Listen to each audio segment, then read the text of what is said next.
Abrimos nuestra emisión con noticias musicales porque la reconocida banda Data Panic está de celebración y para eso tiene una invitación que hacerles a todos sus fanáticos para el lanzamiento de su más reciente producción Surpassar. Pero que sea él mismo quien nos cuente lo que tienen planeado hacer.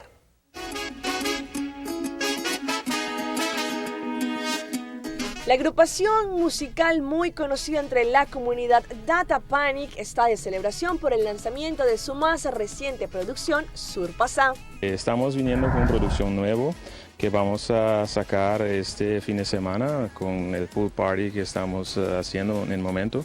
Y el álbum se llama Surpassar, es en papiamento y ya tenemos un single out que se llama Contento. Es el primer single que sacamos con un joven, un muchacho de 2 años en ese tiempo que canta con nosotros, el artista feature ahí, y una canción que sí, seguramente te hace muy contento, es el vibe de eso.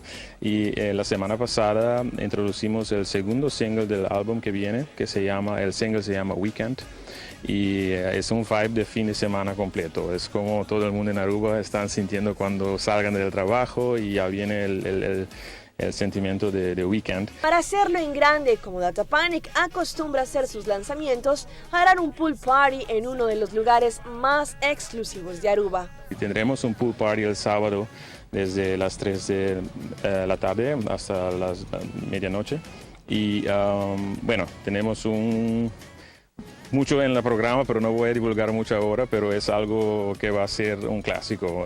Yo diría que todo el mundo nos da un follow en Facebook, Data Panic Official, y ya van viendo las cosas que estamos preparando. O sea que van a haber sorpresas, van a haber DJs invitados, va a haber música, obviamente, de Data Panic.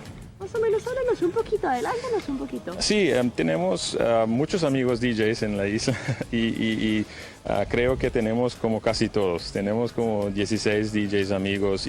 La idea es que apoyemos el talento local y Data Panic seguramente es una agrupación que le ha hecho un gran aporte a la cultura de la isla. Por esta razón, nadie se puede perder esta oportunidad. Vamos a celebrar música, eso es lo que digo. El sábado vamos a celebrar música nueva que estamos sacando, el álbum, y también como DJ voy a tocar, y Data Panic Banda va a estar aquí.